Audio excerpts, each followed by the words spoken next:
Per Inside EVs, the Tesla Model Y was the best-selling car globally last year.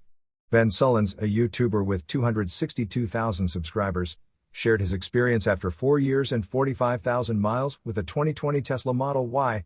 He saved over $5,000 in fuel costs compared to a gas-powered car. Sullins reported no major issues with the car. The interior and exterior held up well, partly due to ceramic coating. He noted the infotainment system is responsive but lacks Apple CarPlay support. The Model Y's range is good enough, but Tesla recommends charging to only 80% daily. This differs from EVs with lithium iron phosphate batteries. The car's price was $63,190, including full self-driving and 20-inch wheels. Maintenance costs were low, with only a $2,000 tire replacement needed. Home charging cost around $1,620 over 4 years. Compared to a gas car, the Model Y saved the Sullins family over $5,500 in fuel costs. You are listening to UON News.